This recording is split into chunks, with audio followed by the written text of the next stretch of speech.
Yes, with all this kerfuffle going on at the moment, they're spending in the vicinity, that is right around Perth, $11 billion.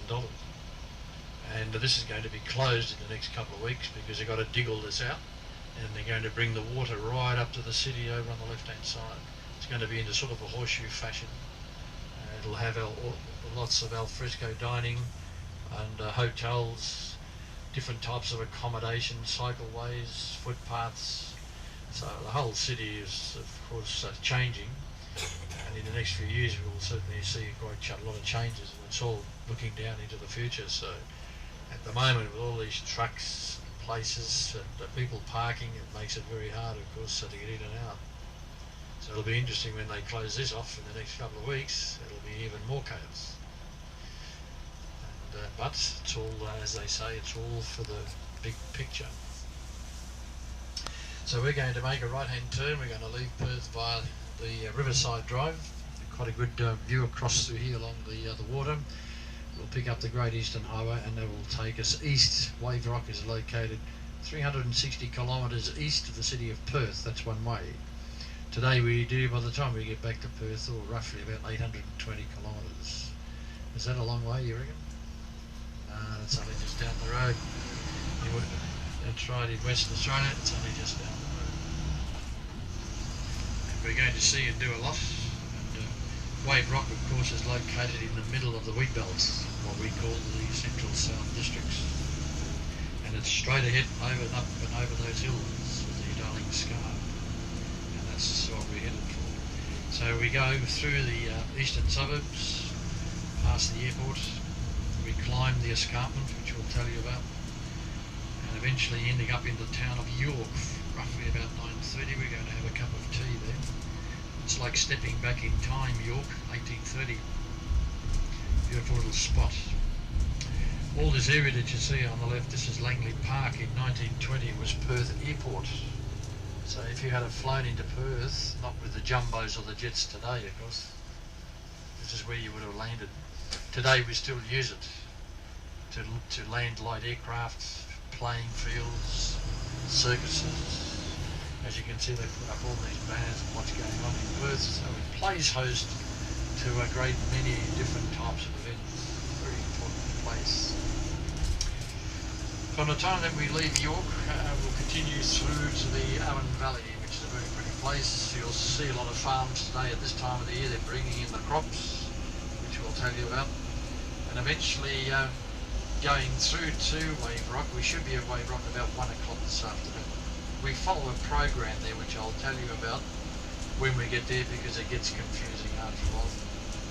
We also visit Mulka Cave, the Terrible, the Aboriginal cave, and of course coming back via a different way where the country gets even bigger, and we're going to have a cup of tea at a little place which is not even on the map, and very hard to find. And if we are able to find it, we will have a cup of tea. The ladies put on a very nice cup of tea there, and it has a population of 9 people. 9 people. It's a pretty little spot, but we've got to find it. It's a very, very big 2018. So big moves, big money. You can see all the development here now directly in front of you to the right. This is Adelaide Terrace, left-hand side, Main Street. We're on the eastern side of Perth, and we'll make a right-hand turn in a moment and get over what we call the causeway as we cross the river, and of course we'll be on our way. Being peak period, if you have been in Perth for a little while, you may have, I suppose, found out that all your public transport, buses, cat service, trains are free of charge. Always has been. And you can see all the new development on the left-hand side of the coach now. East Perth. We cross the Swan River. Everybody calls it the Swan River. It's not a river at all. It is a floodplain of the Indian Ocean. This is all salt water. The true Swan River is only just a few puddles. Flows into this estuary and eventually out to sea, so it's not actually the Swan River. Harrison Island, left and right hand side, a lot of kangaroos in here. And of course we cross the second arm of this estuary. And because the Swan River flows into this region, so we call it the Swan River.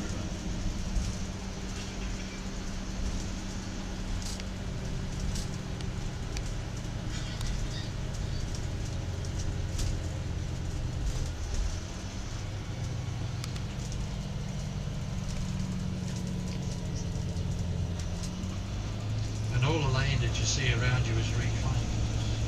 When James Stirling first came in here, our first resident governor, 1827, this was all a floodplain. So it's all been made. Beautiful gardens here, both sides. The casino's about 4% of the earnings of the casino go into the ground. And if you look on the left-hand side, you'll see the sound shell, the black swans, which are the emblem of Perth. Historical paths, and of course the casino, they've spent another $400 million in upgrading this casino. In Western Australia, if you are caught gambling outside the casino, you go straight to jail. No questions asked. There is no gambling outside this establishment. We don't have gambling in RSL clubs, hotels, or any other establishment. And if you are caught, not only do you go to jail, but the licensee of the premises also has a very heavy fine, loses his license. So if you want to lose your money, you go in here on the left. And pretty gardens. Casinos are a problem. They create a problem in society. I know people say, oh well, you should vote for it. That's what they are. You can't get away from them. The West Australian government doesn't want anything to do with casinos. They are behind it to regulate them. They keep a very strict control on it.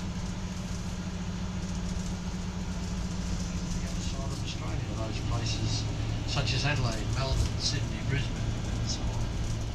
We won't be going that far, of course. We'll be using this road for a little while, and we'll then branch off to head towards the area of Barrack.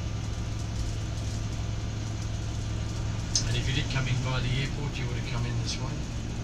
And this is a new road, opened just a little on 12 months ago. They had to widen it because of the increase in traffic from the airport, costing some $300 million. Makes life a little bit easier.